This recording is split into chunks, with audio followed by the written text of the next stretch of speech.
You ever think about quitting? It's the combat of life hammering the snot out of you. Well, stand by, dig in deep, and get ready to get fired up with us.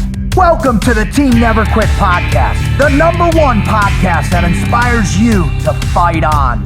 I'm your host, David Rutherford, here with Mr. Never Quit himself, Marcus Luttrell. Our mission is to help you embrace the suck of life, to teach you the values of working your ass off, and to interview the most hard-charging people on planet Earth. We know life is hard. It's time for you to suck it up, Buttercup, and let us teach you to persevere in every environment imaginable by sharing real-world lessons learned by those who never quit. That's right. It's time, Marcus, for us to help them defeat the negative insurgency in their lives. You fire me up. Are you ready? I'm ready. Let's roll. Let's roll.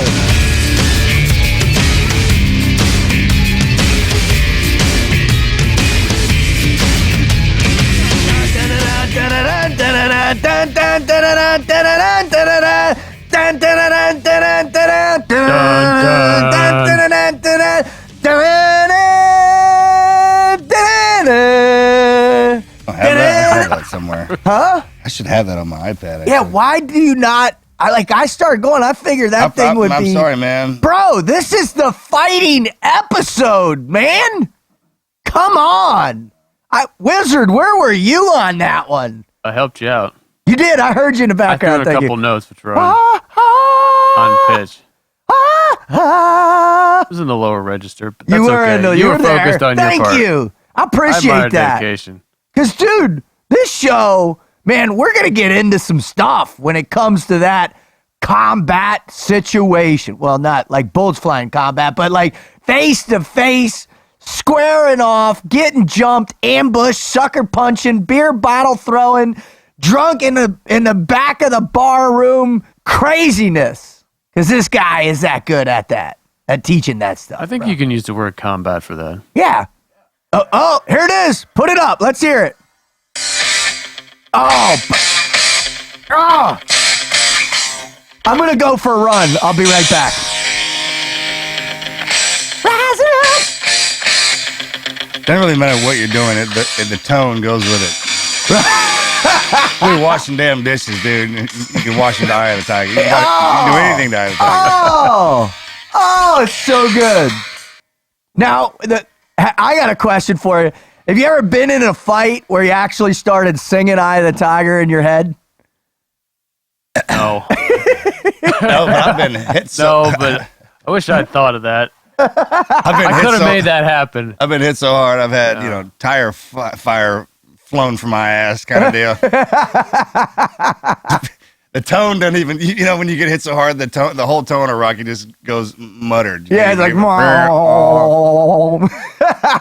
well, listen up, dude. This show is going to be awesome. Welcome to the TNQ podcast. I'm your host, David Rutherford, here with Mr. Never Quit himself, Marcus Luttrell, and the Wizard. That's kind of like Dungeons and Dragons, though. That's a little overboard. You're more like magic, right? Like pull a quarter from your ear and stuff. That kind of wizardry. I haven't spent enough time thinking about that, actually. We need to think. We need to clearly Probably define. Not worth thinking about either.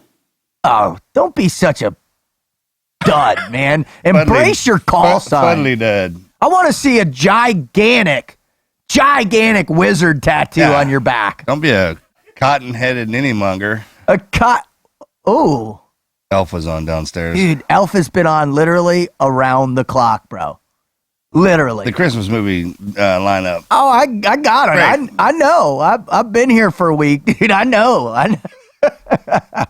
Well, listen. If it's your first time listening to TNQ podcast, welcome aboard. We are super fired up that you're here. You're in store for some incredible information about that real world scenario where fear is climbing up your back, ready to dismantle your ability to think straight in an extreme crisis. And this guy who's coming on is going to help you do that. If you're a repeat offender and you're back here listening, man, we love you. Welcome back to the show. Without you, we would not be able to do what we do. For all the people who want to know more about us, please go to our website at TNQ Podcast. And the coolest part about the website, correct me if I'm wrong, Wizard, is the fact that now we have this accumulation of listener write-in stories that has created this epic community of never quit mindset people. Having the guests on and being able to meet all the people and the wonderful people that we do, that's the amazing thing. But it's now that they're writing in and they're bypassing us too. Totally. And that's great. That's the way the whole show is designed. Yeah, exactly. And it's pretty cool to watch that unfold. I love it. I think these days when you can compel someone to, well, not even if they feel compelled to go and spend the amount of time it takes to write down a whole story, put the thought into that. These days, that's a significant effect you're having on people, and it's really encouraging to see so many people being affected like that. Well, I this show, what it's doing, and we're getting I don't even know how many people just write in that don't even want their stories read and tell us about how the show is saving their life. It's saving the lives of their loved ones. I mean, that's significant, and that's why we do it. This is why the three of us come here. We do this. We record these shows. We put them out to you to create this incredible source of positive content for you and your families to be able to tap into so you too can learn how to overcome the significant obstacles in your life, to face the adversity, to be able to punch the negative insurgency square in the face with a hi-ya! What was that website we were watching the other day with the bullshit martial arts? Yeah, dude, I got a plethora of them right here. When you pulled me into your office and I'm watching it right now. When you were like, "Hey, Rut, watch this stuff," I was like, "No way, that's real." Right? Who is the guy? The one dude, Charlie Zelenoff. Charlie Z, Zelenoff. right? Charlie Z, yeah. Their whole documentary, that was serious. It's serious. He's the most feared boxer in the world. That dude has some serious mental problems. I couldn't figure out if he's the bravest sumbitch on the planet or the crazy, because there's to get in there and do that, right? To muscle in and walk up on somebody and just all out smack them down when they're not ready is unbelievable. And then he'll sit there. I grew up with a kid like this, man. Once he started getting his ass, we'd take off running. And then once he got a good distance, he's like, "Fuck you, man. What's up?" You know? Just pisses you off to no end, right? Because you're not chasing after him. No, you're not going to chase after him. But how about the other? I love the dudes who literally like the power energy and it puts them down. Yeah, the Kyosho Masters. The Kyosho Masters. You see them yet, Wizard? I think I saw some. The guys who can throw their chi from their body and hit you and knock you down. Dude, that's serious. I did not see that. Oh, it's good. Wait, describe it's what so it epic. is. Like, you'll come and get near him and he'll do this thing. No, the whole like thing he'll do his arms and he'll shake a little bit and it'll be like, yeah. The best one is And dudes will drop. I think they're called the Yellow Bamboo Tribe or something, and they're on the beach, right? And they're doing this whole chi energy it's a blocking force. So somebody's running at you or a raging bull happens to be a force field. Yeah, but you throw your Awesome. force field and it locks people down as they're coming in. And there's a video of, I think it might be the instructor, and then he's got this lady, and he tells these other two dudes, he's like, prep her, and they're all, throwing their chi at her. And he comes hauling ass down the beach, dude, and runs into her like a linebacker. And the news is filming it, and you hear her go, that ridiculous sound when you get hit so fucking hard. Like, shit, just comes right out. Oh, Yeah, dude. She's laying there. And he goes into this whole office linebacker. It's so good. Dude, I love that there's now actual YouTube channels called Bushido to bust out all the nonsense. It's great. There's a couple of guys who just go around. Rogan's really good at it. He has a blast doing that, which is awesome. I love listening to him do that. And then there's a couple other guys that, I mean, you got to wonder about the people signing up for the martial arts class. I've been in martial arts my whole life. Yeah, People believe this stuff. I think it's the same premise behind the whole, like Benny Hinn or one of the preacher who can knock you out throwing the Holy Spirit at you. Yeah. Same concept. But, man, this, you're trying to teach people trying to defend themselves with this crap. I know the one I watched. It had the instructor guy. Then there was two other guys, and the one he was holding the guy's arm, and I couldn't hear the audio, but I'm pretty sure what the point was is he was somehow putting his energy into the second guy. Oh yeah. And then what he would do is the third guy was standing just the opposite side, so he would he would take his hands, moving the guy's arm, and brush the other guy like across the top of the chest, and immediately he would hit the ground as if it just been hit, just touched a high tension wire. Dude, that stuff's true, man. Like if you That go stuff's true, if you bro. go into a martial arts studio and the dude who's up in the front fixing to start teaching you is well out of shape and they have more 10 stripes on a brand new looking black belt, walk your ass out the opposite direction, okay? And if it just sounds like this doesn't seem like it would work, it's probably not gonna. Each one is designed for a specific purpose, and this goes back to Sun Tzu, right? If we're talking about warriors, know yourself, know thyself. That is huge, man. And know your enemy, and then you train accordingly. Oh, bro, I get asked all the time, especially now, like, I'm the single dad at my kid's school, and I'm like, I'll go to these functions where it's all the moms, and we'll get Those are great. We get into these conversations. They're like, well, I really want my son or my daughter, to know self-defense. What should they start with, like Jeet Kune Do or karate? And I'm like, no. I'm like, no, they're going to get beat up, right? I'm like, you got to put them in MMA fighting right off the bat, and that's it. If they want to do that later on, then do it later on. Think about it like this with kids, all right? If you go into a martial arts studio and they actually do self-defense where you grab me here, grab my wrist here. Well, think of the size of a child and how children fight. They walk up and they grab each other. So Totally. It's a perspective on look at the martial art itself and what it's doing, then assimilate it with the body size. So kids, obviously, the stuff that they learn how to roll with judo or that self-defense, bend the wrist, sweep the leg, that is really applicable for kids because they don't fight like adults. No. And as you progress up through the ranks, Then then you're starting to know yourself. You have the baseline. And here's the thing with MMA, most people are intimidated because that's the fighter. I mean, if you want to be a fighter, that's where you go. Right. Self-defense is different. Exercise is different. And then, obviously, the next level after being a professional fighter is being a professional, what we are. Yeah. Hunter and killer. Right. And there's levels of everything. So, and most people think if you go into an MMA gym, all they do is they're just going to walk in, put you in a ring, just beat the piss out of you for that is not how that goes down. No, not at all. You should be less intimidated to walk into an MMA gym than into anywhere else because they're there to teach. They're right? serious. Exactly. They don't throw you straight in unless you mouth off. I mean, that all is by design too. Right. And everybody has nerves going in. No one likes that whole concept of fighting and getting out of your comfort zone. That's why you go. And what the lessons learned inside, just saying, you don't know anything about yourself till you've been in a fight. Totally.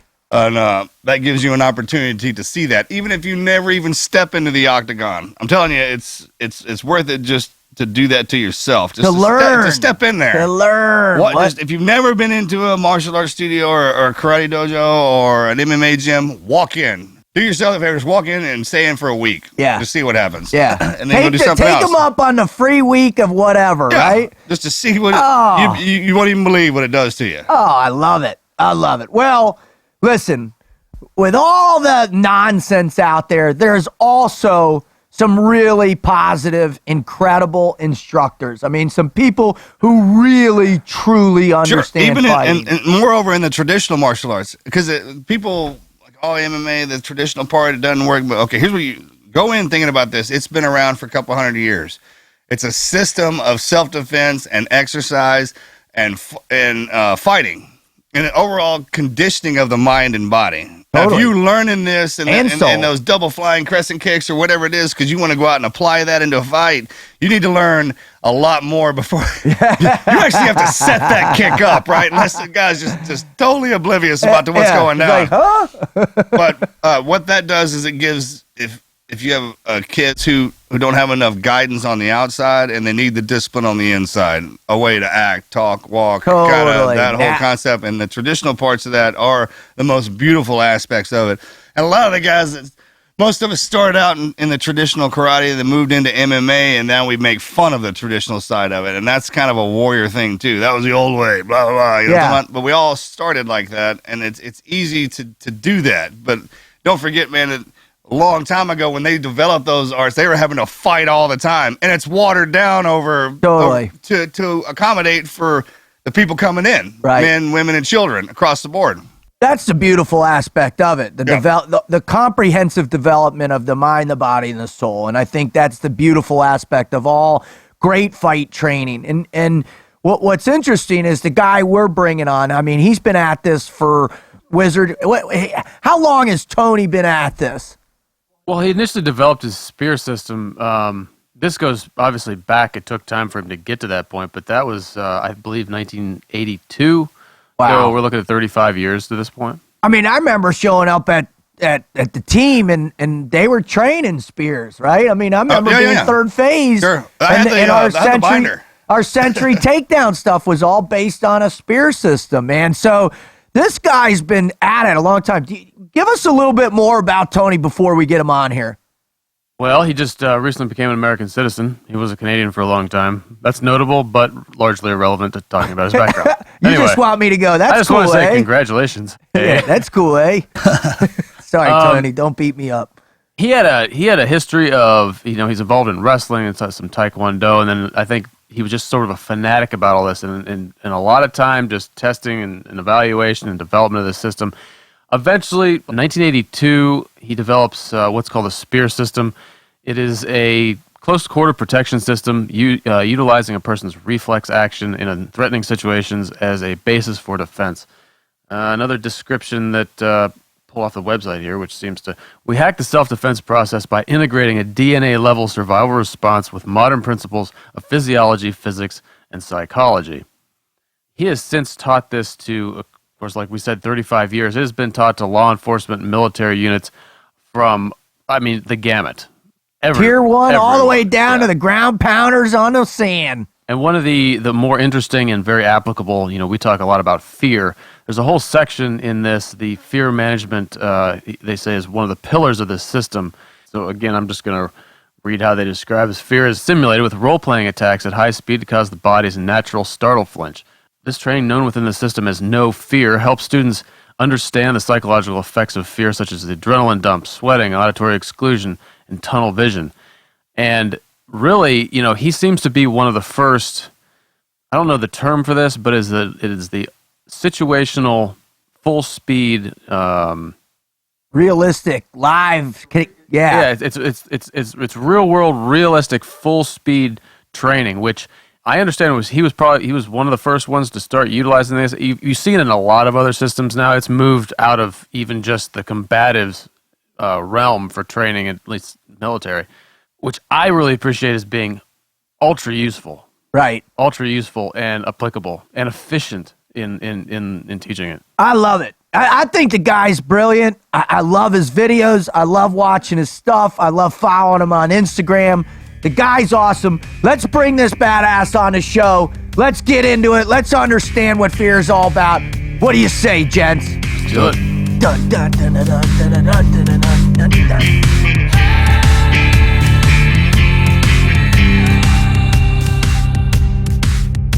Marcus, what I love more than anything is when we bring someone on the show that not only is a master of what they do, right? A true master, a person that has taught it, more than 10,000, 20, 30,000 times, but is also a master of beating the shit out of people, dude. Something about that just warms the cockles of my heart, brother. No, it's it's not by design. It's just kind of the way it happens, but we get all the credit in the top cover for everything that we're taught. Yeah. Because we apply it out there in the real world, but it's always an honor and a privilege to see the one where you get it. Oh my God! When I was first in the team, What made us, right? Dude, What when designed I that? first came in, they were talking about Tony. In '95, man, it was like, wait till you get to do this hand-to-hand shit. I remember third phase. All right, we got introduced to the spear system, man, and I was just spear like, system. I was a 90s baby too, right? Oh, no, I was 90s baby. That's bad shit. Well, guess what, brothers? Guess what? He is right here with us right now. Ladies and gentlemen, boys and girls, Mr. Tony Blauer. What's up, my brother? Man, I don't know. I should probably just walk off stage now and leave, like after that introduction. I'm a little embarrassed. Shut the screen. That'd be great, right? Done. He drops the mic right now. I love it. Just go to blackout on the thing. Listen, Tony, we are so unbelievable honored and privileged to have you on with us, man. Thank you so much. I know your schedule is insane, but it really is just such a treat to have you on. And we're cool, man. Yeah, really cool. Thank you. No, man, listen, at the end of the day, I'm the guy that's honored and flattered. And I said that to you privately when we connected to set this up. Every time I go to a base, a post, anywhere in the world, law enforcement, I always thank them, because at the end of the day, I'm like Angelo Dundee, hanging on the ropes, yelling to Muhammad Ali, zigzag, do this. I'm really not the guy putting myself in danger. So I'm just a coach on the outside, but thank you. And you are one hell of a coach. This is the best thing about when you get a chance to talk to the teacher. Yeah. Right? And it's like, I get what you're saying. We're out there, the ones getting our faces kicked in, but it's we believe in you. You couldn't do that if you got trained by some horse shit and you're like, I don't know if this is going to work. It doesn't even look like it's going to work. It doesn't even feel right. This don't feel right. And Tony, so this is what Marcus has me watching nowadays, because we record out at his ranch.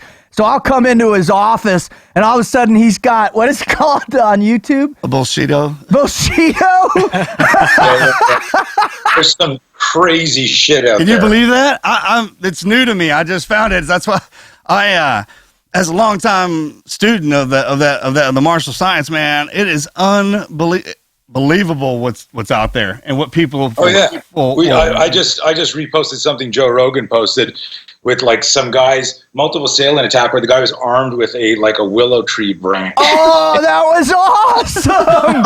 I was like, holy shit!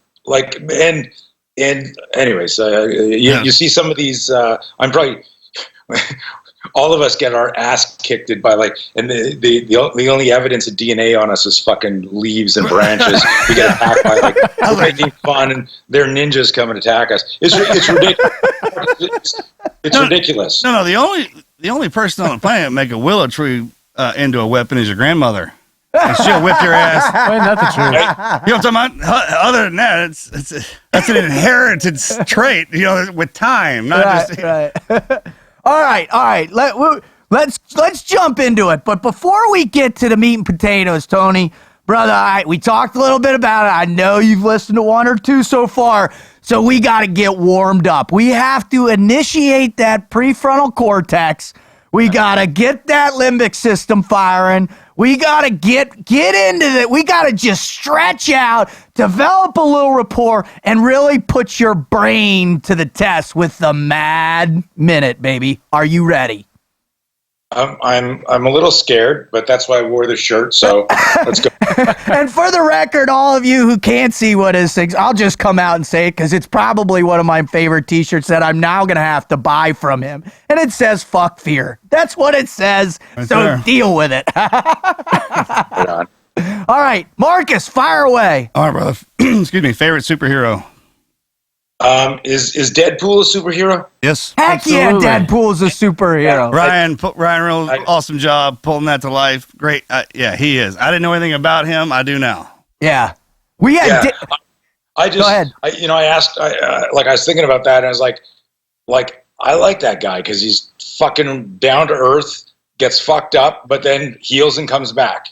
So the stuff he does. Yeah, I don't know. that. I mean, Ryan. I have a feeling he's not playing Deadpool. He's just Yeah, his character. That's his personality, yeah, right? Yeah. And whoever gave him the little insights and triggers to that team guy life, like the behind the scenes, you don't talk about like the disgusting stuff that no one else picks up, but team guys going through there. Totally. They're doing a really good job. They are. All right, Wizard, fire away. All right, give me one martial arts move, no matter how unrealistic or ridiculous it is, that you'd love to pull off in real life just to say you did it. Anything. Oh, that's an awesome question. That's insane. I'm guessing it would be like a fucking death touch. Oh, the 5-finger heart death touch. The 5-finger palm exploding. technique. Yep, exploding heart palm technique. I walk up to the guy and I put my arm around his shoulder and I go, hey man, like I don't want to fight, and then whisper in his ear, you're gonna die tomorrow, right? Like I just right? Dim mock. Yeah. Dim mug. Look at your watch. Okay. All right. We normally have a question where, like, if you had to get into a fight with one of them, who would it be? And we usually say Stallone or Schwarzenegger, but I'm going to change it up for you. If you had to get in a fight with one, who would it be? Steven Seagal or Dwayne Dieter? Like they're not even in the same categories. So wow, you're really trying to get me in trouble. You don't got to answer. I just wanted to. Which one turns up the loathing dial the most? Which one does it for you? Oh my God. I know. Here's the question. If you had to get a fight with one, who would it be? Sylvester Stallone in Rocky III or Arnold Schwarzenegger in The Running Man? If it was a real fight and I really had to fight, it would be Schwarzenegger. I got to spend some time with Stallone. I actually have met both guys and have huge admiration for both guys. But in terms of if I was actually going to fight, I like a bigger target who moves a little bit slower. And so I'm picking, sorry, Arnold. Everybody picks Arnold. They do. The Terminator. If you're going to fight somebody, you fight Terminator. If you beat him, you beat the Terminator. Yeah, right? All right, go Marcus. Han Solo or Indiana Jones? Hans. Yeah. Will artificial intelligence result in a utopian era of human advancement, or will it take all our jobs and eventually become a real-world Skynet which comes online marching into a dystopian future and exterminating mankind? Come again? Wow. And that's a scary question because that's just a voice, right? Like it's I know. It's not, Very terrifying on this end, too. one of you guys talking, that was Skynet saying, what do you think, right? That's hard. Listen, man, there's so much corruption, moral, ethical corruption in the world. The whole artificial intelligence thing is kind of scary. And a lot of the books and movies, you know, that you see where you look at something, what was it, Elysium, or like, you know, where you're looking in the future and going, I could see that happening pretty easily. So I think that's you know, like the Orwell's books and some of the quotes and some of the stuff you read now that were written 20, 30 years ago, like we're living that. Totally. We were talking about that the other day.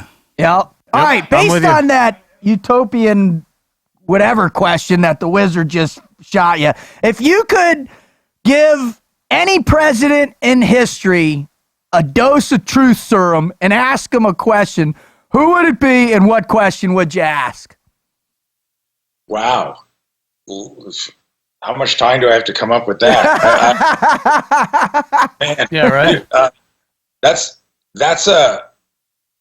huge. And it's such a deep one. Remember, I grew up in Canada, and I just became an American citizen this year, and so I'm fascinated with like ancient shit and old stuff, and I would probably.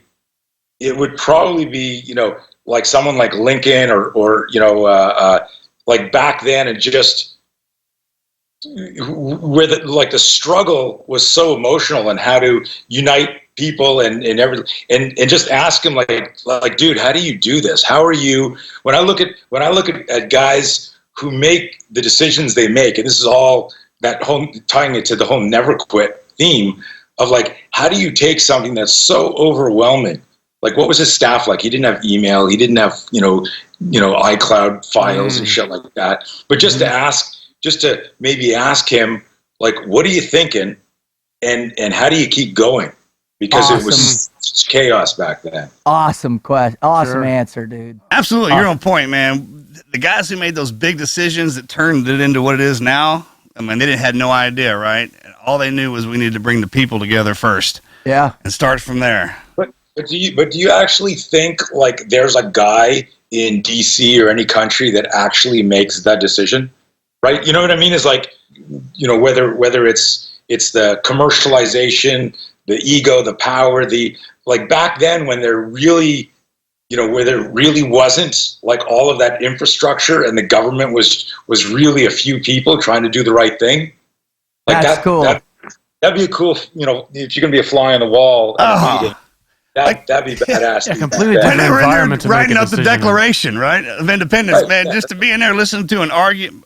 I mean, they don't get anything done these days, man. Can you imagine if they had to put that together? Oh, man. That's cool. Huh. All right. That is the Mad Minute right there. Mad 10 minutes. I don't know, whatever the hell it was. But, Tony, thank you so much for your honesty, your sincerity. I'm still trying to figure out the answer to the Wizards question myself. But let's pivot, man. The reason why we do this show in all sincerity and the reason why we really wanted to have you come on is because of the depth of understanding of people that you've worked with and been around for the last 40 years and people in the real never quit moment. If you could you help our listeners by please sharing your greatest never quit story or stories? Yeah, this is kind of contemporary. In 2010, we had a home invasion in Virginia Beach. I wasn't home, and my wife and my kids were home, and it was horrible. And it led to a couple of other events that made me move out of Virginia, move to California. But part of the dissolution of my company, that there were a whole bunch of events around that. My company at the time, people that I had mentored and trained and loaned money to and took care of, they fragmented, thinking like I was done, because the experience of the home invasion was so traumatic for my family. I just said, I got to get them out of here. It was haunted. The area was haunted for them. And so I closed up my company and I moved. And then 3 of the people that were part of my training team behind my back opened up companies, contacted our clients, used our IP, same thing with our equipment. And this was happening behind my back while I was and it destroyed it put me in such a state of fear.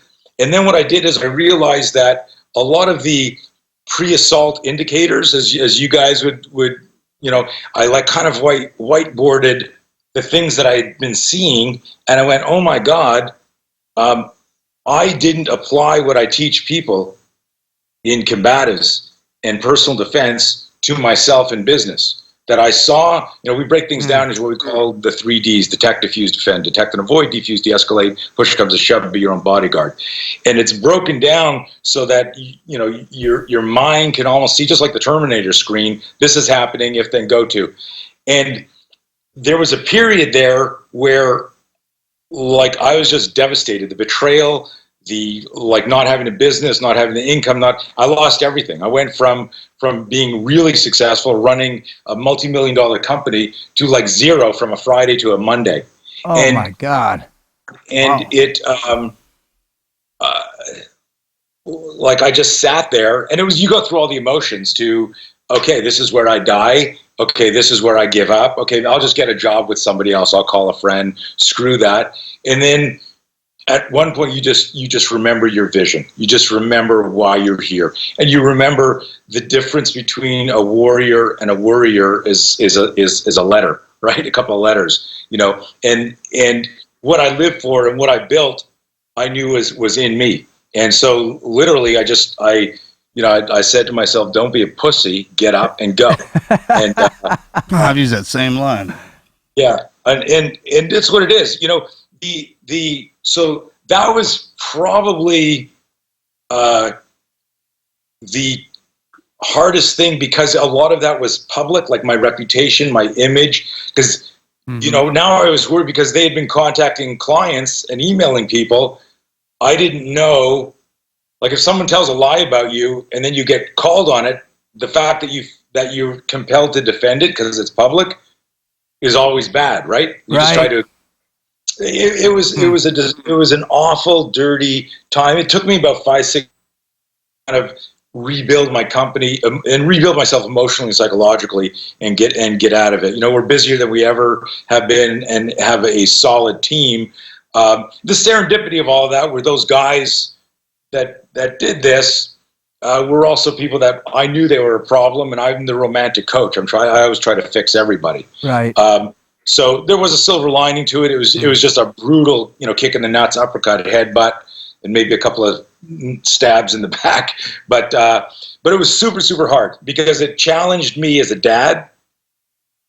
Because my kids were like, Dad, what's happening? We lost the company. Or like, do we have to move back to Canada? Are we gonna, we're gonna be living like in a, like, are we homeless? Like, what's going on? So it challenged me as a dad. It challenged me as a man. It challenged me as a businessman. And there were moments where, like, literally, I'd just be sitting there, dude, freaking, and I'm, like, crying, going, what the fuck did I do? And I took full ownership of it. That was another thing. While people did all this, I said, you know what, dude? You saw this shit and you didn't want to meditate on and think about those pre-contact cues. You saw this and you did what all victims of violence do. Almost all victims of violence, it's cognitive dissonance, right? Yep. You create that feeling, you go, I'm going to be okay here. This is not really happening. So that was huge. I've had a couple others, really personal. My wife, when she turned 40, kind of went, what am I doing? I don't know what I'm doing with my life. And for 2 years, I didn't know if we were going to split up. This is obviously incredibly personal, but I think a lot of guys share this or can relate to this. Is I thought, here I am thinking like, oh my God, like we'll be together forever. And she's talking about splitting up. And that phase lasted 2 years. Emotionally, that was the hardest thing I ever did. Where I still had to get to work, I still had to, work out, I still had to take care of my kids, while I'm thinking the most important thing, at the end of the day, everything's bullshit if you can't be a good husband, good dad, right? Amen. I just went through a horrible year. I just went through a divorce myself. I know what that pain, what that emotion's like. So do how many tens of hundreds of thousands of other people that are going through it or in the midst of troubled relationships, man. Those are incredibly difficult times because it's out of our control. Well, almost everybody who if you're wired like we are, where our lives kind of exist and we push ourselves further because of the people around us. So betrayal, man, that's inside. You're vulnerable because, obviously, if somebody who's hit you, it's your guard around them, it's non-existent. That's the way it is with our crew, man. Plus the core values of the brotherhood, right? Like, and the idealism that's affiliated with how we connect with each other, whether it's in combatives and that shield to shield, the phalanx. And the phalanx, the metaphor of the phalanx is really much more powerful, right? As we cross our value systems, we cross our belief structures, we crisscross our emotional armor with one another. And then when that just gets stripped away, and even if you did see it, Tony, it still sucks, man. Well, that's why but the betrayal part is because you don't That's the not believing part. Like, nah, I'm making this Right. up, right? And you're going against your own spidey sense, and which makes it even harder when it happens. Because he teaches spidey sense. Damn it, man! I Right. saw this No, coming. that's Marcus. That's so spot on, because it's the, and I wrote something to somebody the other day. You know, you can anticipate an ambush. You can go, this would be a good place in ambush, and you're either setting it up or you're moving into that you know, the proverbial X, and you're going, this would be a good place. This is the metaphoric Thermopylae, okay? and but when it's somebody you trust or somebody, you know, you've mentored and you work with, you almost can never see it coming, because, like you said, I like what you said there. Your spider sense is going, this is weird. And then you're going, no, dude, you just, you know, you shut it down because you don't even want to believe it. You don't even want to, you know, and that's an interesting thing. Like, one of the things that when we're teaching people to trust their gut, you know, we've now kind of simplified it where over decades of interviewing victims of violence, every victim of violence who lived to tell the tale said they had a bad feeling before the attack. That's 100%. And so I was able to always choose safety. That's our mantra, hashtag choose safety. Because the downside of ignoring that could be death, maim, torture, emotional trauma, whatever it is. But if you address it and it turns out to actually be something, you're relatively as far off the X as possible because you're addressing it earlier. Right, but most people don't know how to process that. That's the biggest thing that you know, that we try to get through to people, is that you need to, if you get a bad feeling, you have to address it, because if it turns out to be nothing, you're still safe. Well, we're kind of our own victims, if you, in a sense, because we ignore like I call it spidey sense, but it's our animal instinct is actually what it is. And people think because we're smart, intelligent, we have willpower, I can make decisions. And it's a lot of people try to overshadow it. But if you pay attention to it, you'd be surprised what it actually shows you. A lot of times, if you're really in tune with it, it's not just the bad stuff. It's everything. And it's kind of a cognitive dissonance. Is that the right word? Where you're trying to distance yourself from what your body's trying to tell you, because you think you're smarter than your body. And you want to create the human mind essentially through fear. And hopefully, Tony, you'll explain. Why don't you explain it? Because I mean, this is what you teach, and you have an incredible, vast amount of knowledge neurologically. So please dig in and help us understand how fear works, why it works, and all that. Yeah. So I grew up afraid of everything. So whether I was wrestling or skiing or gymnastics, I was afraid of everything. But I was a good athlete. So there I was in it, doing all the shit. But if I was in a gymnastics tournament, I was afraid to lose. I was afraid to win. I was afraid of this move. But I never, you know, this is the 60s, early 70s. You didn't talk about this shit. There was no coach to go to. My dad, when I was about 11 or 12, I said, hey, I'm really afraid to go to high school. And it wasn't like English or math. I was afraid to get beaten up. Somebody said to me, you know, when you go to high school, one of the things like people do is they beat up the new guys. And I believe that, right?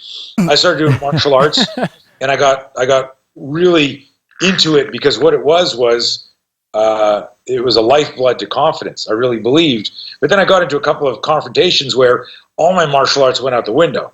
Like it was shit. So I'm training, but understand, I'm training like with a religious fervor, because I'm thinking that if I get good at self-defense, I will conquer my fear. And so I'm training. I'm like 17 or 18 years old. I'm working at my dad's office. I'm making $4. This is such a fun story. I'm making $4 an hour to sweep the floor. But when we would get shipments in, I'd fucking like Rocky hitting hell yeah, what's meat. We'd get shipments of clothing, and I'd punch the shit out of these boxes. I'd be doing jump back kicks and round kicks, and friend and client said, hey, he saw me working out. He says, hey, I need you to teach Mitchell, his 15-year-old son, some self-defense, because he's having a bully issue at school. And I'm like, okay. He says, how much do you charge?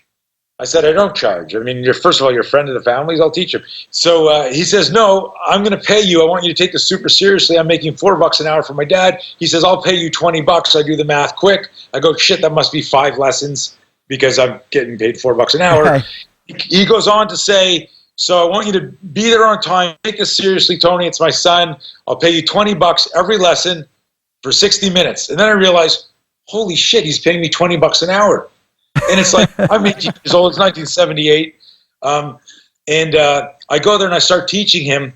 And I'm teaching him, I've never taught anybody, but I'm teaching what I know. I'm teaching him how to box. I'm teaching him how to kick. I'm teaching him how to wrestle. This is like 1993 is when the UFC started. This is 1978. So I'm teaching him mixed martial art just because that's just the arsenal. Right. 3 months later, he gets into the fight. And I come back, a private lesson. I come over to his house to give him a lesson, and he's sitting fuming in his room. And I go, what happened? You can tell from his body language. He goes, motherfucker, and he's screaming and everything. And I go, what happened? What happened? He goes, I was late for class. I'm running through the hallway. This guy trips me. I go falling in front of a bunch of kids. Everyone's laughing at me. And he's 15. He's humiliated. He picks up his books and he's muttering to his mouth. He goes, you motherfucking piece of shit. And the guy gets up and verbal abuse. They're nothing physical. And so I told him, I said, if the guy puts his hand on you, defend yourself. Right now, just avoid it while you're training. And so what happens is the guy hears him swearing. He comes up to me, he goes, what'd you fucking say?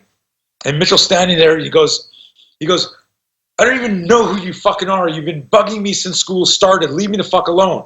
And the guy's like, what are you going to do about it? And he pokes him. And Mitchell grabs him, slams him against a locker bank, and says, don't fucking ever touch me again. And he pauses and he looks at me, guys. And I go, and he goes, he fucking drops me with a left hook. I look at him, I go, Mitchell, bob and weave, checking, parry, block, wing, long sow, tan sow, where's all the shit we worked on? And he looks down, he looks up, and he says, well, I was holding him with one hand, and I had my books in my other hand. And when he says that, I go, oh my God, and this is actually true. I said, oh my God, we, meaning the world, teaches self-defense wrong. Totally. This is where what I did is I said, are those your books? And we reverse engineered the fight. I grabbed him. I grabbed the books. I said, show me the punch. I looked at the startle flinch, the movement, and we reverse engineered it. We couldn't take back the fight, but that day forward, I had a vision for what self-defense needs to be. It has to be emotional. It has to be, the first place you're hit in a real fight is your emotional system, then your psychological system, then your physical system. Most MMA, combatives, martial art, they practice only the physical. But if your emotional, psychological self doesn't support you, you quit.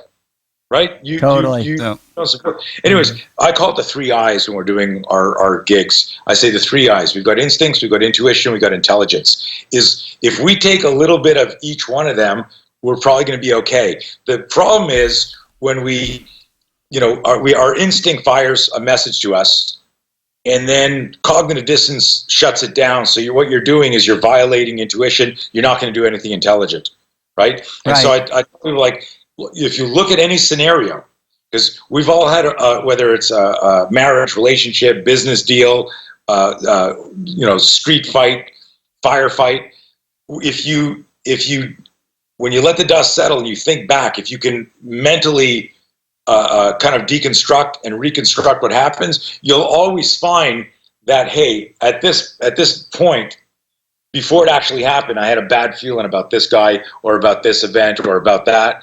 And it's most people don't peel the onion. That's the biggest thing that we when we do our training, reverse engineer it in a very specific way to kind of show people how, like that butterfly effect, that if you had acted on that first instinct here, that would have changed how you moved at the next step. The reality, and I'm going to come back to the psychology of fear in a moment, the reality is that when we say to people, hey, get left of bang, get off the X, situational awareness, head on a swivel, and then what we do is we practice gun disarms. We practice get out of headlock. We practice, a knife move. We practice, all of that practice from the combative side is on the right of the ambush. If you think about that, right? If you're practicing, and that's wrong. So nobody had back in the day like this system where I'd look at guys and I go, okay, you're practicing shoot, no shoot, but what about no room to shoot, no time to shoot? That means the bad guy, like a Jack in the Box. You're there looking for the clown, moving through, and it's no matter how fucking fast you are. Think about this. I could put a Jack in the Box in front of you, and I could go get ready to finger jab him. Hey, Dave, just stand there like this, crank it. When that little fucking clown pops out, because of the way the brain fires, and this is now we can tie back to fear, the stimulus and the response. So the stimulus is the head, that's the clown. You got a finger jab. Between there's gap. There's gap between stimulus and response. That's where the brain's neural circuitry of fear takes, whether it's a nanosecond or a minute. And if something has put you into the fear loop, what that does is it just adds more time. And these are micro moments where you're just losing the fight or you're losing self-confidence. And this could translate. One of the things I do, we do this block, this seminar called No Fear. But you remember the No Fear T-shirts? Absolutely, yeah. So no fear. I make this joke that I had so much fear as an athlete, wrestling, martial arts. I was afraid to lose. I was afraid to win. I was a competitive skier. I was afraid to let down, my family, and I was supposed to, represent Canada in the Olympics if I kept going on this trajectory. I never won a race. I never finished a race because I always skied too hard. And I remember my coach saying to me after one big race, just at the beginning of the race, and I said, "Great, coach. Well, I wanted to projectile vomit. I was so scared. I'd already peed 5 times. I took off out of the gate, and I wiped out 3 gates from the bottom. Fucking fell so hard I fell through the finish line, disqualified. But here's my point: is had my coach said to me, "Hey, you kill it in practice, but every time it's the real event, something happens. What's going on?" And had he been able to pull that out of me where I could just say, I am afraid that, and this is the question I throw to people, and let me know if it resonates with you. If I'm so good, why am I so scared? Exactly. I had confused adrenaline, rapid breathing, tunnel vision, auditory exclusion with lack of skill. Yep. Nobody had ever told me these are the physiological changes your body experiences. And I've, even to this day, I'll work with like a SWAT cop who's got PTSD from an event, and he was never even taught in modern times like some of the physiological changes. Because what we do is this: if I asked you just really quickly, call out a word. What's the opposite of cowardice? Or sorry, what's the opposite of? I just screwed that up. Cowardice. Good. Hey, good this game. So, like I'll ask guys, hey, call this out. What's the opposite of courage? And somebody in the audience always says cowardice. Right. And I tell them that the opposite of courage is discourage. Oh, interesting. DIS, courage. So when you look at somebody do something, and we talk about everything works once, it doesn't work twice. When you see it, you start to think about how you might have done it differently.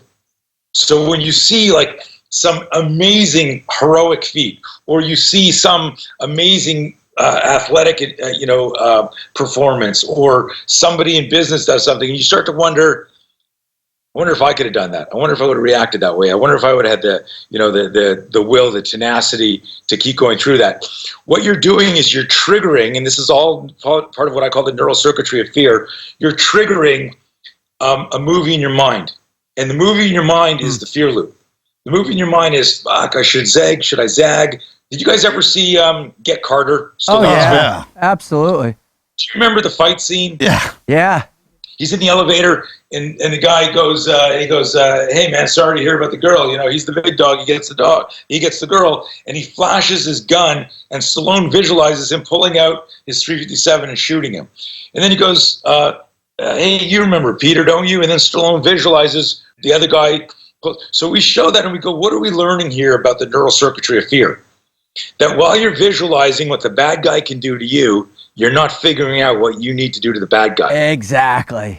And so there's so many little nuances in this, but basically to understand fear in a way that for your listeners, for people new, like who aren't like studying it because they're they're studying physiology and psychology or human behavior, and this is why the shirt isn't meant to be just this cavalier, like fuck the establishment, fuck fear. No, this is actually a fucking acronym for facing fear. F is face the fear, then understand it. Actually look at it. Try to figure out what the hell it is, right? And so like the Stallone thing, he's in immediate danger. He's got imminent threats. One guy's got a gun. Who do you go to? The guy with the gun, right? And so, using this theatrical video, I can help people go, look how we made this decision. And then we've got a kind of a flow chart. I'll send you guys a copy of it. It's kind of cool. But you can see where it is. So you almost, when people understand that I've got to face fear, I've got to understand it, then I've got to confront or control it. There are events in life where there needs to be fear. You can't be cavalier about danger, about risk, about deadly force, and so on and so forth. But you need to confront and control it to get to, and here's how I spell no fear. So remember, the t-shirt company spells it N-O, we spell it K-N-O-W. Yeah. And this is the biggest thing, and this is like why this to me like just resonated so much with the never quit mindset, is at the end of the day, fear throttles everything we do. Everything. Fear throttles who you talk to, therefore who you dance with, who you marry, how much weight you lift, where you're going to live, and most importantly, whether you're going to protect yourself or your family. Because if you think too much about fear, and what that is when it's what I call the psychology of intimidation, when you're visualizing what your opponent can do to you instead of what you must do to your opponent. And what we do in life is mitigated by fear. And if we change our relationship to fear, if we suddenly go, I got a fear spike there, I got to get to no fear, fuck fear, and it's almost like that Flight 93 thing, let's go, let's roll, let's rock. You get that fear spike, but instead of just saying fuck fear and like running fucking towards something, it's to stop and go, wait a minute, I got to face it, I got to understand it, I can confront it, and then I get to know it, and now we're moving towards the danger.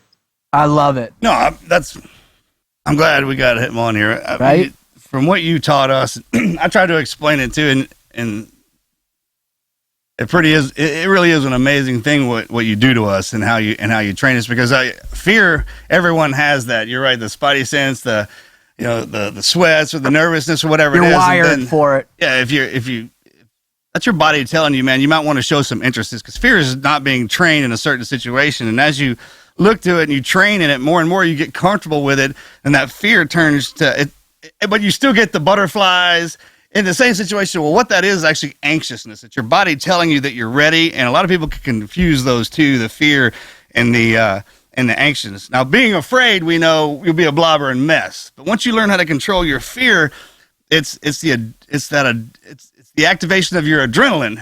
So the fancy term in scenario-based training is stress inoculation. And so what you guys did, and I remember initially starting to work with some of your family, some of your team back in as far back as 1990, and the whole introduction was how to reverse engineer scenarios. It's not about sparring. It's actually, what's a bad guy going to do? How's he actually going to move? And then one of the things that we do, and we do it even today, like 20, 30 years later, is we work through in every scenario like surgical slices of a primal, a protective, and a tactical iteration in what that would look like. So what we're actually doing is this is all brain-based neuroanatomy.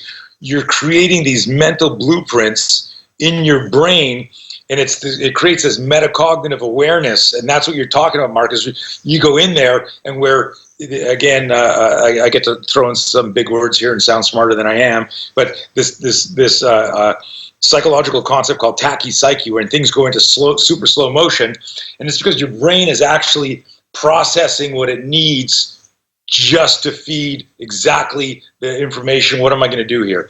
And so where the bad guys haven't trained like you, they're like, oh, fuck. And you guys are in the zone. Even if it's happening in slow motion, you're reading everything, you're tracking everything. And that's just a product of good training, smart training. I mean, between you and Dr. Grossman, I mean, I try to explain to my wife, I don't have emotions anymore, right? You're dealing with a different person, right? Everything we've been taught, if you've tripped that switch and we have to go into that mode, everything has been designed differently. It has to be that way to be locked in that tight. Take the pain, the speed, still have the wherewithal to speak English, and when it hits the fan and work in the dead zone. It's hard to come off of that. Well, hold on a sec. Let me put the brakes on, because I think, people listening are like, yeah, that's freaking great as you're busting in the door and you got to address multiple threats that are pointing guns at you. But what if I'm going back and I'm dealing with some type of trauma that I'm experienced because my family's going through something, or I just got fired, or I just lost my business? And, to back up, man, you miss those pre-crisis indicators, and people do. So how do we take the physical concept that we just laid out very succinctly for people, and how do you adjust it, Tony, for the mental or emotional side of the house, whether it's a relationship or it's getting back in the fight to find another job, or whatever that scenario looks like? I think at the end of the day, you need to be, without this being pejorative or derogatory sounding, everyone's got to be more selfish. Meaning, if you're not taking care of yourself emotionally, psychologically, physically, and this extends to, nutrition, to your fitness regime, to who you hang out with. If you're not taking care of yourself spiritually, then that's going to limit how effective and how productive you are for your family or your colleagues or your business. And so you almost got to, if you find yourself down, like something hit you, and to me, it all ties back to, when I peel the onion and someone says to me, hey, if I got an hour to spend with you, what would you show me? And I go, I wouldn't show you anything. I would explain to you the neural circuitry of fear, because what keeps you on the ground is fear. What prevents you from getting up is fear. What makes you give in or kowtow to the threat, and the threat is, if it's downrange, it's some bad guy. If it's you're losing your business, the threat is like the bank and what somebody's telling you.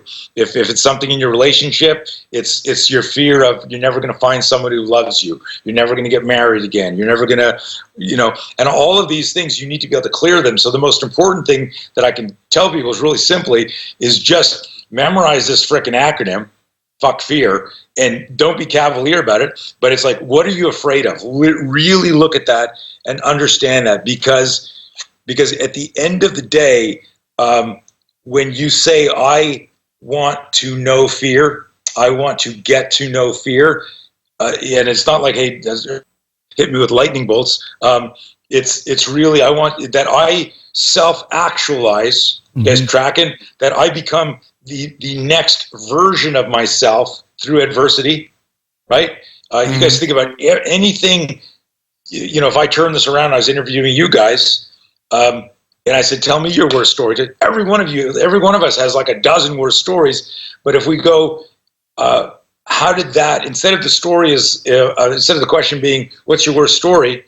Tell me about it. It was, how did that make you a much better person? Let's only talk about that. And so really, if somebody's down, the whole mindset of this is so I'm working with, let's say, a tier 1 group and teaching them about, the managing the psychology of fear, understanding the neural circuitry of fear so they can make decisions faster. But the metaphor is that the bad guy controls the weather. The bad guy, and you need to weather the ambush.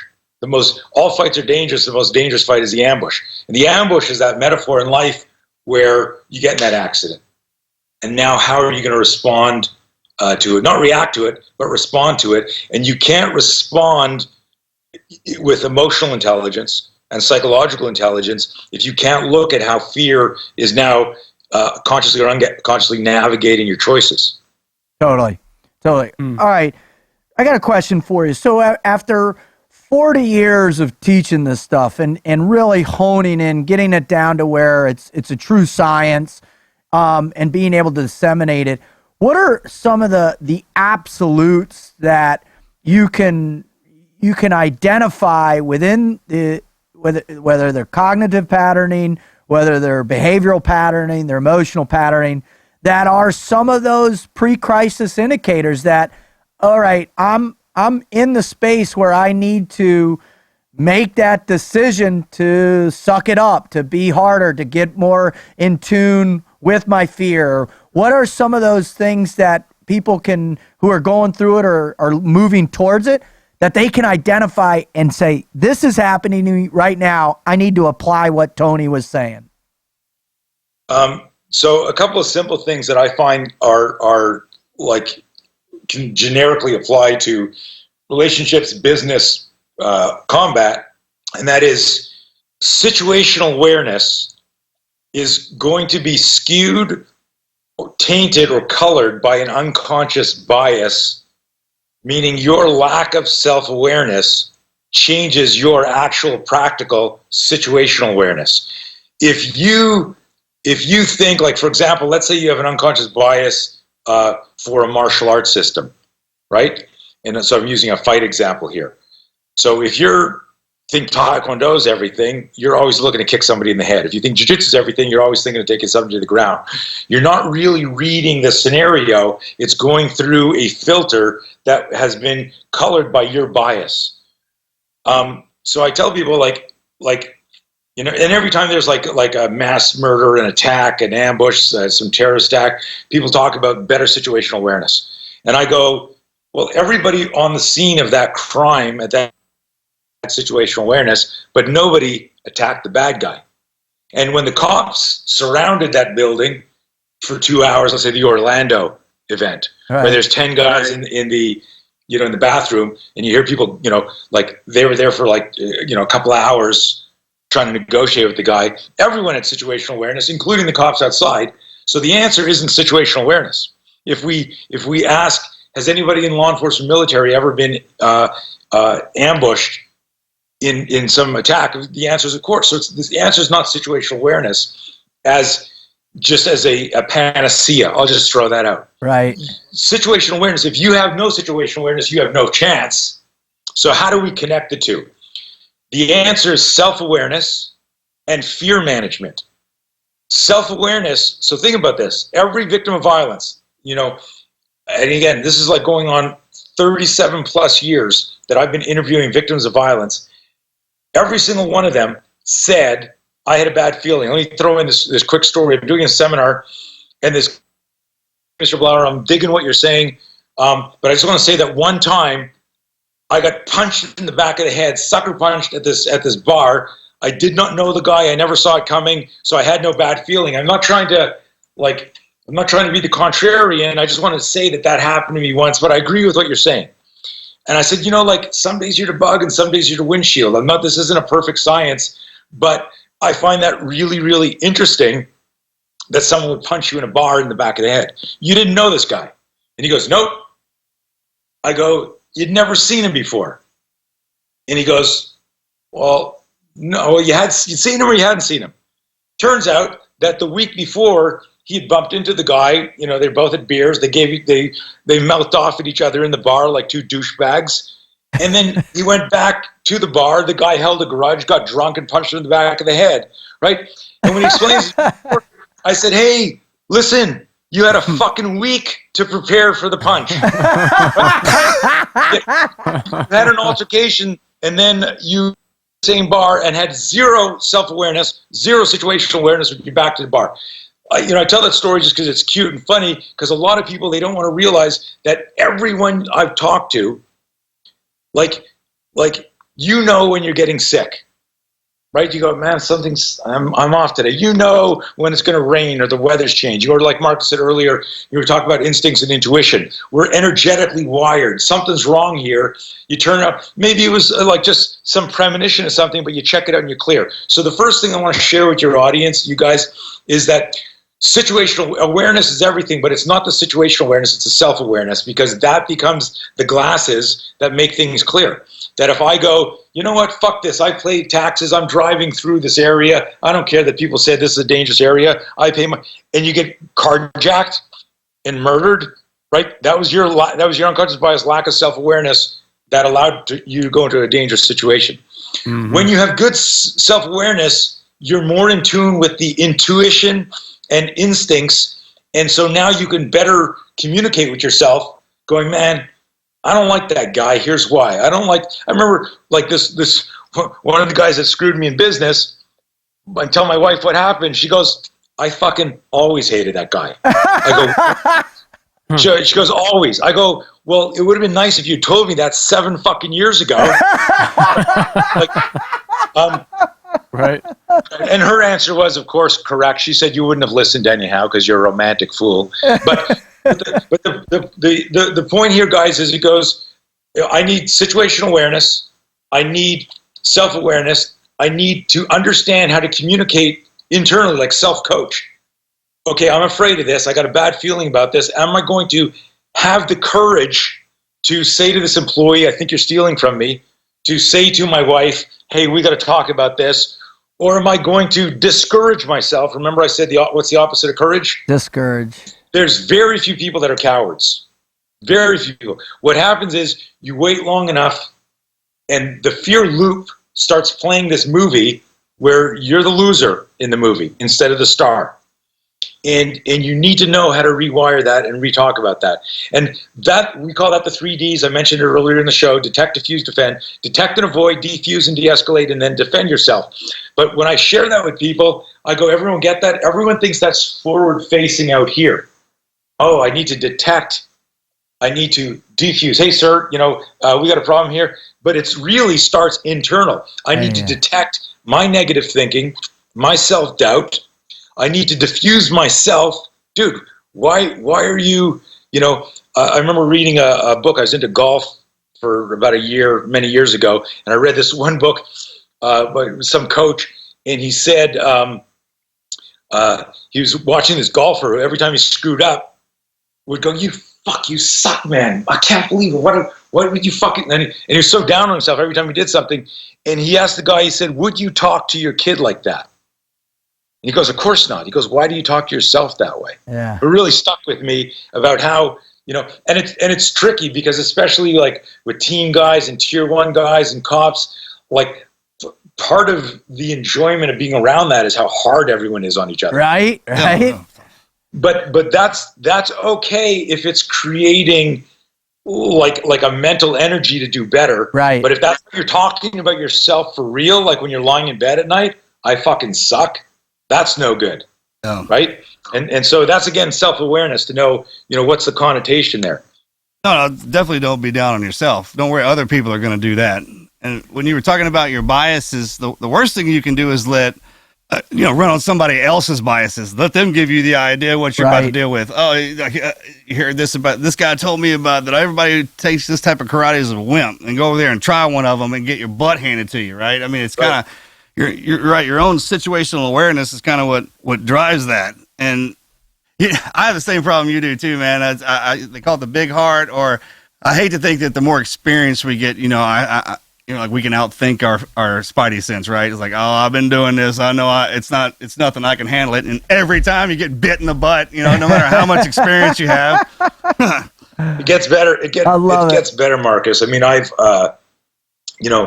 turned 57 in May, and it's amazing. Like, my son's 25 now, and he's a professional fitness coach and kicking ass, and just really doing well. And I'm I text him almost every day, like just thoughts about stuff. I go like, hey man, when I was 25, if somebody had sent this to me, I'd probably go, yeah, thanks, dude. I said, but if there's any way that you can integrate this and absorb it, trust me. I thought it was a cliche when I heard it when I was 25, but you do, as you get older, you become more resilient, but you're also, you really trust your instincts and intuitions differently. it's weird. It's a cliche because there's stuff that I feel and understand about life right now that I go, like, why couldn't I have had this insight and this self-awareness when I was 20 or 30? And the answer is because you were fucking 20 or 30. 20 or 30. Yeah, we said that. Those smart people, they throw all these quotes and the Bible verses. I'm like, how do you learn all that crap, man? Time. It takes time. You get in a situation, one of those Bible verses fits real good, it's locked in forever, right? I mean, and then just kind of, you develop your own little library up there of all these little quips and quotes and sayings, and that's a great thing about having those, man. They're around for a reason. I mean, I use a lot of them because down in the South, that's a language. But if you sit and think about it, man, and especially if you've got a situation where it applies, yeah, I mean, it's just a verbal passed down over generations that is trying to help you out in this day and age, and most of them still apply. Well, a lot of them, I always joke that pain is the mother of invention, which is another one of those quotes, right? Amen. And that doesn't make any sense to you until you're in pain. I got punched in the back of the head. I didn't also need to tell him, always sit with your back to the wall. Right? Figure that out. I go all day. Yeah. Oh man, we talk about pain constantly on the show as a motivator for learning in so many different ways, and I think that's ultimately what you've been sharing with us in really in an in-depth and masterful way, Tony. Before we get off, though, we always like to say, can you leave some words of wisdom or something that can help people get started? You've already done that. You've laid out, all this incredible knowledge that people can apply immediately in this battle that they're in. What I want to ask you to do for them is to, after you take the beating, after you're learning the lessons, what is the thing you got to tell yourself, that self-speak, what are some ideas to settle in, deal with the blows, and then, just work yourself back up and get back up? Yeah, it's a great question and a challenge to, take, decades of research and encapsulate it. But there's a question that I always ask people, and the fight is the metaphor, right? So it could be someone trying to rape you, someone trying to kidnap you, someone trying to steal your business, hacking yourself. We were talking about like negative self-talk, and just to recognize that life is a fight, and there's a fight, and you can't quit, And the question is this: what does it cost you? What does it cost you if you do not fight back? Right. And so it's a question I ask everybody I work with, because people get lost in the mechanics. Should I do this? Should I do this? And I go, well, let's go way more spiritual. Let's go deeper here. What could it cost you if you ignore this, if you just don't even address this? And I have them actually write out things. Awesome. Does it cost you a relationship? Does it cost you your job? Does it cost you your future? Does it cost you your life? And it's amazing when you start to open up that discussion and you inspire people to get that reflective, that it fires them up, because what ends up happening is they go, you know what, this isn't good enough. I need to, and this is the whole thing is now what gets them up. People need the anchor. The anchor is breaking down that neural circuitry of fear, where if I tell you, like, the fear loop is like a hologram. And it's a map that you can look down on and go, I'm in the fear loop right now. I got erroneous beliefs that are holding me down. I'm visualizing failure. I'm looking down here, and I tell people, like you're in the fear loop, and there's a door there, and the door is marked challenged or threatened, and you're going to kick it open. You remember Man on Fire, the movie Man on Fire? I love it. Of course. Mm-hmm. Yeah. So Denzel says to Dakota in the pool, "Are you trained or untrained?" And she says trained. And this is like a big moment where for like guys like us, we're like, yeah, like she's gonna swim. Okay, wow. But it's this whole thing of this challenge. A threatened door is meant to be metaphorically that moment. Like, am I gonna stay in the fucking fear loop? or am I going to kick this fucking door down and step out there? And it might be unknown, but I'm okay with that because this sucks because I had a conversation with myself. Staying here is not going to change my future. I think I love it. Important to bring this part up too. Most people hear us and hear what we've gone through, and they're like, man, I can't take what you took. I can't take that amount of pain. They think all pain is debilitating. It's not. I mean, start just with the uncomfortable. I mean, you don't have to get into it, man, but the first thing, the way you face your fears is turn in the direction that it's coming from. And then just take that first step, even if it's just a lean. And every time you get hit and you get dropped back, it's not all the way to the bottom. That's why you create your baseline. You take those steps. Don't skip anything. And every time you get hit and go down, it's a starting block. Just start right there. That's where you know you're at. That's what we do in the teams, man. I mean, we push till somebody dies, and we don't take a step back. We're standing right there, and we just start pushing slowly and slowly and slowly until we evolve. Well, we keep evolving. Amen. And that's the thing, man. Not getting into a little bit of pain is what is debilitating on life. Absolutely. Yeah, the Marcus, you made me think of a quick story of there's a psychologist who was training with me years ago, and he was like literally 5'2", looked like a mad scientist, big long beard, and he was super short, and he had this Napoleon complex because he was short and he was learning how to fight, learning how to defend himself, and he had a confrontation one day where the guy, it was a mountain bike thing, where he comes into my office, he was on a mountain bike and he had stopped to pick a trail, and girlfriend and boyfriend came down and they almost hit each other because in the intersection, and they started mouthing off at him. And this guy's like this big, right? He's like, and this douchebag grabs this guy, the doctor, by the face, who's like on his bike, just standing here talking, grabs him by the face and just pushes him down and says, get off the trail, little man. And so here's this guy who's like a psychologist comes in my office freaking out. Fucking up, and I'm going, whoa, you're a psychologist. Calm down. Yeah. Think about this. Talk to yourself. Right. Book a session with yourself, right?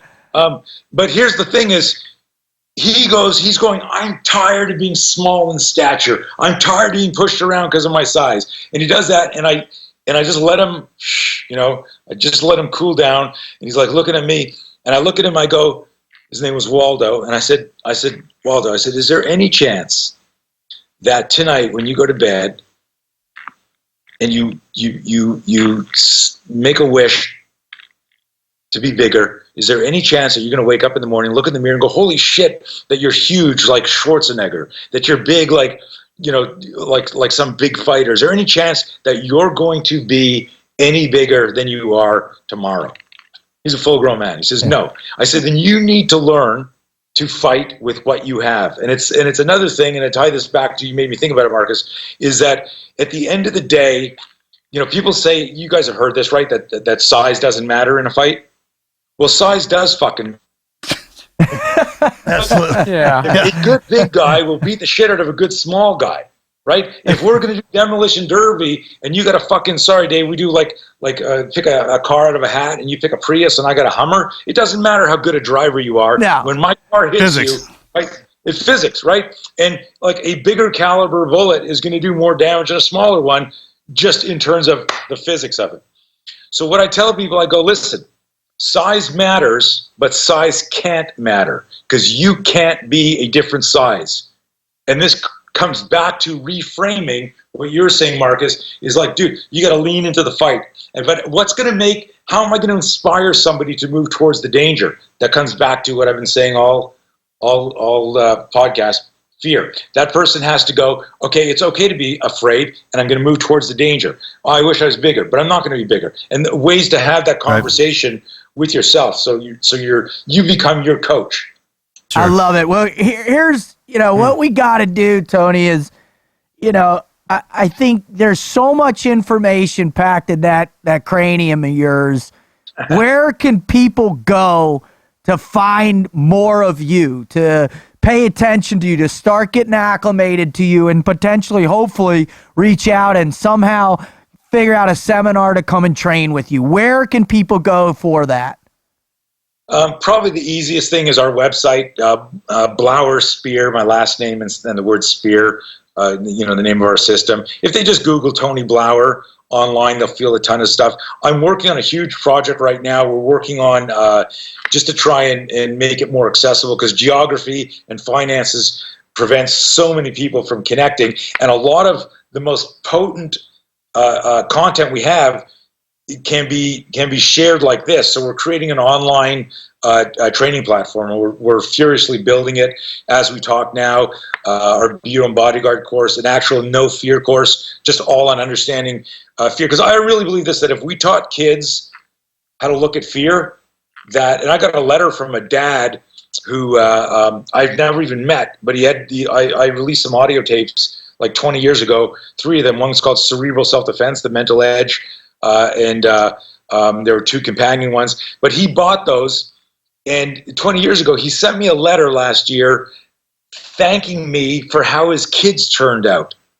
Wow. Dude, Wow. like, I was like, holy shit. He basically said, I taught my kids how to look at fear, and what they're doing in their lives is so different. And I think about how fear has impacted me negatively throughout my life, because nobody taught me. And that's my wish. That's my future project. Understand the difference between the biology of fear, the physiology of fear, and the psychology of fear. Because the only thing that counts is how you think about fear and what you do with it, because that's the guide. That's your messenger. Well, I tell you what, Tony, I've been working on, I teach a component called, I teach people to embrace fear too, but man, if I could, I would, next time I'm out in California, man, I would love to just go to lunch or take you to dinner, man, and just sit with you, because you have so much wisdom and so much knowledge and so much grace to how you deliver it. It's just been such an honor and privilege for me personally, but I'm sure for us, and I know for our listeners, you coming on here and sharing with us, man. Just thank you so much, brother.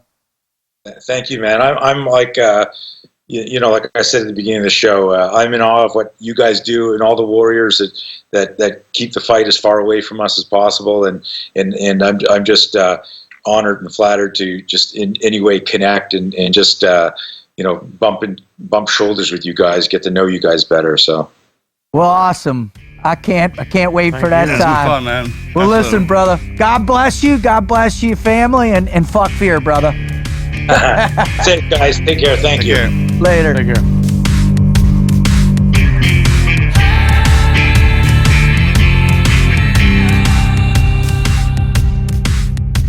Dude, when you hear somebody drill down in the well of knowledge like that, bro, the only thing that comes in my mind is, damn, he's done it a lot, man, right? Especially in that arena. That's hardcore to last that long because of the beat down on your body. Dude, how many times has he had to show a strike? How many times has he put the helmet on and taken a beat down and shown them where people were messed up? How many times has he been tackled to the ground in an all-out flail state 9? The fact that he gets to see us apply his teachings. There's no better reward for a teacher when your students are out there applying what you taught them and it works. Oh, totally. I mean, I bet he I guess loves. there's no better, what's that called? When you're trying to do something, you're advertising and you have the people write in the comments to Testimonials. The testimonials. Yeah. That's pretty sharp. I mean, he's got it across the board from us. Oh, bro. Delta Dev, all of us. I mean, that says something right there, that he keeps coming back and coming back for 40 I think years. it's the longevity as well. Eventually somebody's going to find you out as right. being That's what I'm talking about. substandard So- or a fraud or anything like that. Eventually it'll come out and you'll go away. Well, he's Dwayne been at it Dieter. for 35 years, Dwayne That's what Dieter. they push for. except for Steven Seagal. Yeah. All frauds have been Except for Steven Seagal. That's an anomaly. Ryback! An anomaly which can't be explained. Who You know continues Ryback? to watch Casey those Ryback. movies? You know Ryback. Oh, of course. He put me through Buzz. What? Casey Ryback? The real Casey Ryback. real Casey yeah, I was Ryback. talking about Ryback from Under Siege. Oh. The cook, because real that's the Casey only job Ryback's he pretty could cool. get. There's a real Casey Ryback? Yes, dude, in the teams. Casey fucking. Oh, yeah. You He's didn't real. know that? I don't know if Seagal got that name from him, but there really is a Casey Ryback. That's crazy. We're in a rabbit hole right now. 1992. Ex-Navy SEAL Great turned year. cook is the only person who can stop a group of terrorists when they seize control of a U.S. battleship. Right? So good. Right. What about Miss March? Oh, Erica Lenson the or whatever. cake Yeah, Erica Lenson. Passed Oh, it out in comes the out of the cake. cake. Poor thing, fell asleep in the cake. Oh, she was so upset. I felt If so we were there, we would have got her out of the cake earlier. Still had that stench What? of She wouldn't 80s have been on in her. the cake, bro. She wouldn't have been in the cake. Lydiac? Is that how you say her last name? Yeah, Lydia. Yeah. No, there would have been somebody in the cake with her. You all right in there? No. All right.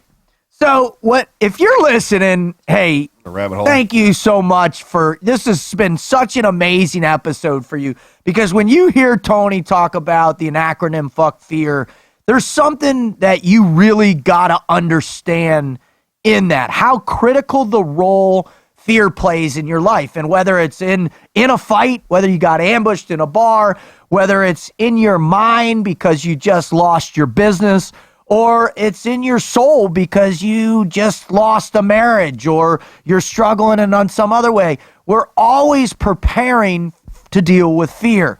And so it's so critical that you understand those key components. Like you're going to have to face fear in your life. There is no way around it, period. And the better you get at learning to face that fear, the better you're going to do at developing the never quit mindset.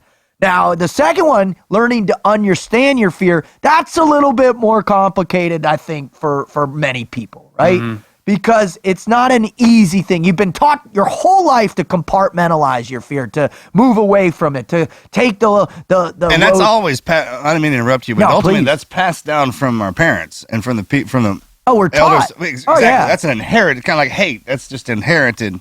And most of it is for safety. And then by default, you pick up some other fears from your friends, or it's kind of one of the deals where you let culturally let somebody else's bias become your relative thought. And that is true. I mean, even if in the situation when you start training and it doesn't go away automatically. Matter of fact, every day when you come back to start training in it, the fear's still going to be there. And then before you know it, it goes away.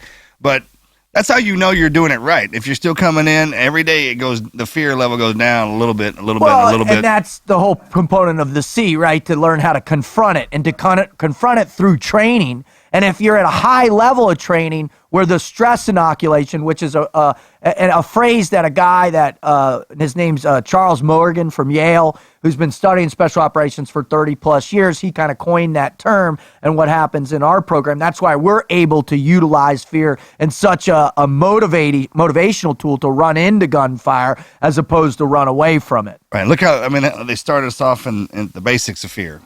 And then Drowning. We train in, right? Yeah, we're going to kill you. Let me just show you what real fear looks like in the beginning just to get it out of the way. But let me tie your feet and your hands together good and luck. put you in that pool. What's that? I didn't get a breath. What? Look at our training. And this is the greatest part about the teams, man. And we're all guilty of this. The longer we're in, we overlook our training as training. But our training is the coolest part of the whole gig, right? And it's so intense. The guys die during our training. So we're actually living in that fear and in that moment every day, just kind of making it better for us. Totally. So when we get in, you hear guys, especially the new guys, man, their first gun battle, so like, is that it? Like, a little anticlimactic, wasn't it? But don't worry, man, it can get bad. There's stuff that we haven't trained past. But until you get to that point, it's all gravy, right? And then, man, when it gets bad again. And that goes to the end of the acronym and knowing fear, right? Really becoming to understand it.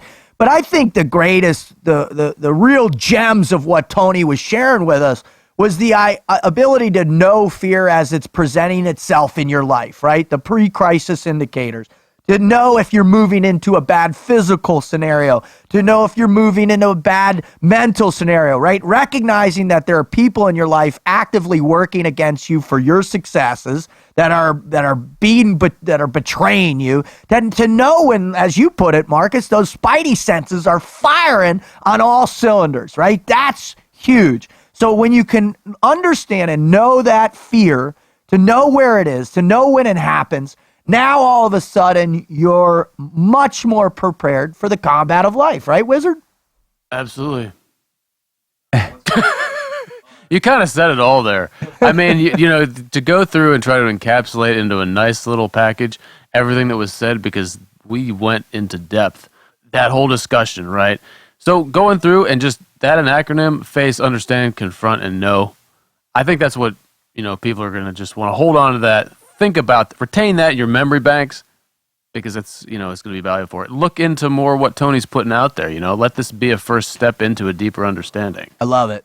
I mean, that's the key, right? I mean, you talked about it in the intro, knowing thyself, right? How far do you want to understand what your capabilities are and aren't as it relates to the fear you have in your life? And, you know, I teach a seminar on learning to embrace your fear, and I've got 5 missions, and it's a process. And you have to go through this process. Otherwise, you're always going to be on your heels, right? And a lot of people think that you make the mistake of thinking somebody else has some kind of power or special gift that you don't possess. Always remember that we all get up in the same, you know, we get up in the morning and we do our business. Most people go to work, come back. If they got a family, that's time allotted. All right. How much time do you think one person actually has to spend on teaching themselves to become a weapon, right? Unless you're in the job. Exactly.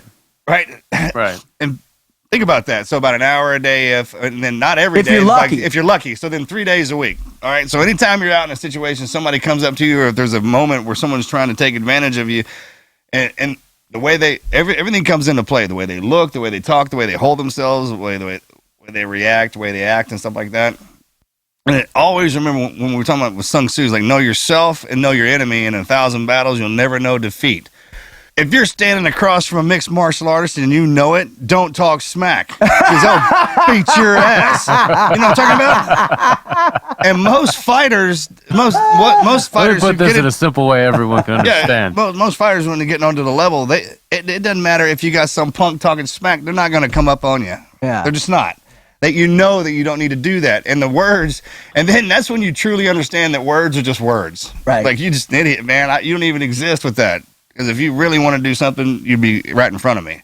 And anybody who's out there starting bullies, freaking hate bullies, man. How about that kid that was just all over the news lately? That poor kid from Alabama, and his mom filmed it. Did you see that one? Oh, man, it went viral. It was everywhere. This poor kid was like, I don't understand why people saw that, or why people are treating people who don't even do it. And he had been punched in the face, and it was heartbreaking, man. And it went everywhere. I mean, it was viral, man. Dana White posted it and said, hey, listen, if anybody knows this kid, knows how to get in touch, let him know. I want to bring him out to Vegas. I want to take him around, introduce him to a bunch of UFC fighters, all this, man. He was so compelled. After you get done with Dana, tell him to come to us. I got bullied too. Look, everybody goes into fighting for a person, place, or a thing.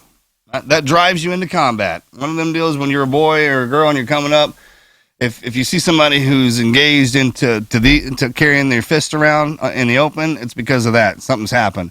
And depending on how far they take it is how bad it was. Right. And getting bullied, it takes something away from you. We teach them, don't want to fight, walk away from it. Yeah, you do that until you can't. They keep pushing you. Yep. Because the feeling you get from being bullied your whole life is almost the same as being beat up constantly.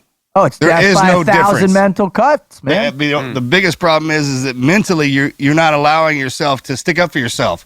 And as parents and teachers, we do that to them. We break their will. We're doing that. We're breaking their will because we're not allowing them to stick up for themselves. Yep. Personally, because we can't see everything at all times. Like, stop bullying him. Well, then you just know he's not sticking up for himself. You are, and that's the way it's supposed to be in the beginning. But if you keep on, you need to stand up for yourself. And the minute you do that, everything changes. In school, especially, I mean, you guys they can't solve problems with their hands, so they go and get those burners, and they blow somebody away, or they stab them, or something like that. They take it to, that's what bullying does. It pushes you to a point to where you don't think you can survive unless you kill that person. And that's wrong. I mean, every fight I ever got into when in high school, most of them I'm best friends with now. Or there's a mutual respect, like, just don't mess with me anymore because I'm not going to take that. And it's not... And, a busted lip or a busted face heals up a lot faster than a bullet wound. Man, look at those kids who get bullied all their life and never stand up for themselves. Man, they just walk. They wind up living a life in the shadows, really, scared of everything. Because if It you're has scared a of long-lasting effect. if you're for scared sure. of humans, which is what we interact with on a daily basis, I mean, you got to be terrified of everything else. Well, I think your point is there. You have to come to a certain realization of the magnitude of how paralyzing your fear can become. Right? At some point, you have to process this, whatever it might be, whether it's feeling bullied, actually the literal bullying in school, whether it's feeling bullied by your boss, whether it's feeling bullied in a relationship. At some point, you have to cultivate an understanding of your fear to where you can engage to live a healthy, self-confident life to where you aren't at a disadvantage. Yeah, most of the kids the bullies, man, they're getting bullied at home. Something else is coming down on them. There's a in woman some way. there's actually a woman, because I just finished writing my third kids book, which is a bully book that I haven't released yet. And there's a woman out of UCLA who's been studying bullying for the past 15 years. And bullying happens in basically the major, the cases of bullying that are told, which is only 30% or so, happen from about third grade to the beginning of sixth grade. It's this huge arc, and then moving into middle school, it falls way off and almost non-existent into high school nowadays. So it's that window. And what she's done is gone in and break down that space in a way where trying to understand the psychology of those child development years. And what she's found is that it's not the kids that are getting hammered at home. It's not the underprivileged kids. It's not that. It's the kids that are maintained as the social hierarchy is trying to settle in. Kids who are looking for power in that social hierarchy are actually intentionally bullying to drive their status up in their sphere of influence. It's a skill development. Yes. Yeah, it's not necessarily the bad It's an kid. evolution skill development. Boys turn that's a dominance thing. Yes. And girls are worse nowadays with the texting and the bullying online and through social media and pulling friends away and manipulate. They do it in a manipulative way that's even more psychologically devastating than the bullies, because the physical aspect of it, there's a proximity that gives you reference. And it's like Tony was saying, when fear comes greater distance and your perspective isn't immediate, that cognitive dissonance he talked about, you really, it's much more difficult to comprehend the start and end of that bullying. And when it hits that spectrum, it's out there forever. Yes, yes. That's why proximity is so critical. I was just thinking, and I never considered this before, what is the ramifications of a generation where you strip out that natural conflict and competition in that evolutionary development right there? So you suppress those kids looking to develop their skills in social dominance, right? Mm-hmm. At the same time, you have the kids who would be weaker and otherwise would have to fight against that conflict, stand up for themselves, developing valuable, a valuable skill set in itself. Well, they won't have to deal with that because you've suppressed the quote-unquote bullies, so now they never have to compensate. What is the ramifications on a broad scale for a generation who doesn't have that development? Well, we're seeing that could be massive. Are we seeing that? It could be massive. No, they we're can't seeing handle. it. They can't handle being talked at the wrong way. If somebody gets elected president that wasn't supposed to, they have to have counselors for everything. Is that a hypothetical? No, this is going on. It's happening. Everyone gets a trophy. The snowflakes. They can't do anything. Safety space. They freeze. Yeah, getting conconquered by another civilization. And then you can't talk to them and tell them explain what's going on. I'm not even joking. I'm really not joking. I know you're not joking. Because I'm trying to talk about the broad-based effect of this. Does this mean that if the Western world does not allow their children to go through this developmental period, are they going to be conquered by those outside of that? Those children who did learn to conquer others? Yeah. Hold on. You gotta if we're gonna have this discussion, and you gotta recognize the truth of the statistics. Let's go back to what Dave Grossman was saying. Violence is on the rise. Look at Chicago. Violence is on the rise in the Southwest. Violence is on the rise in a lot of these places where their job, thankfully jobs are coming back. So hopefully that violence will subside. But culturally, violence is still very much a part of our society. It is. All right. So we want to project this instance that all public school systems, that all parents that are out there are turning every child into a snowflake. The statistics aren't showing that.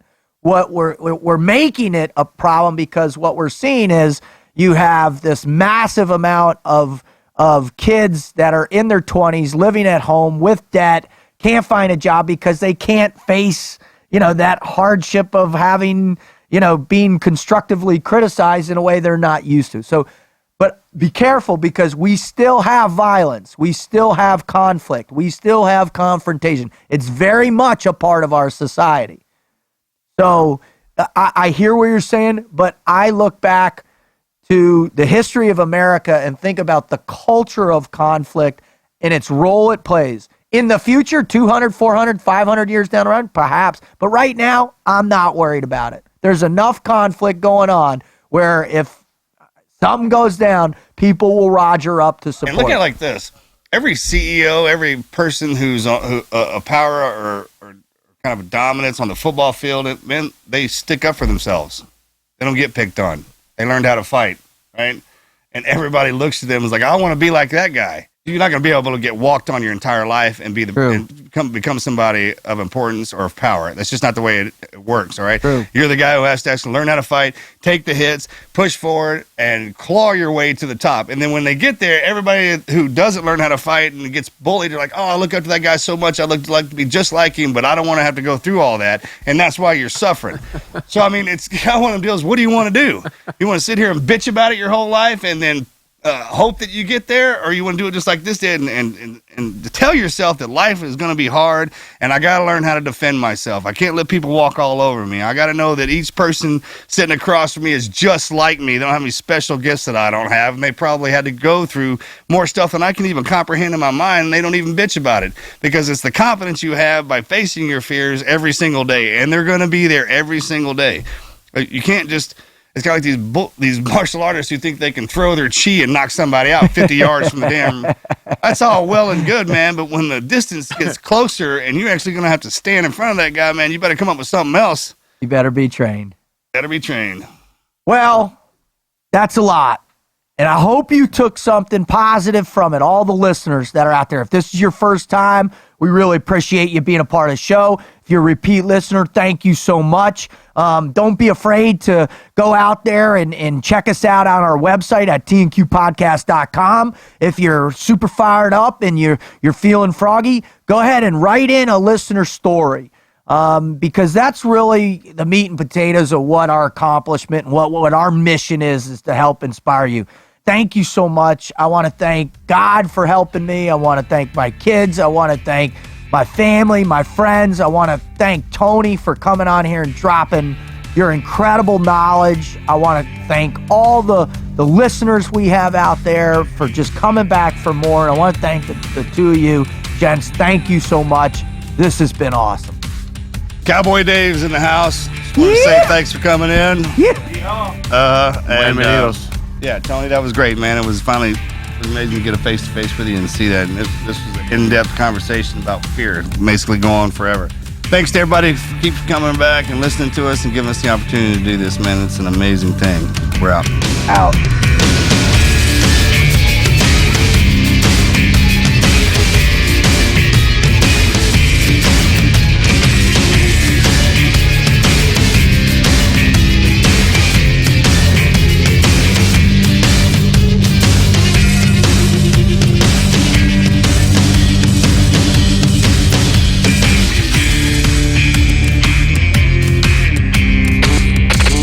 Never quit.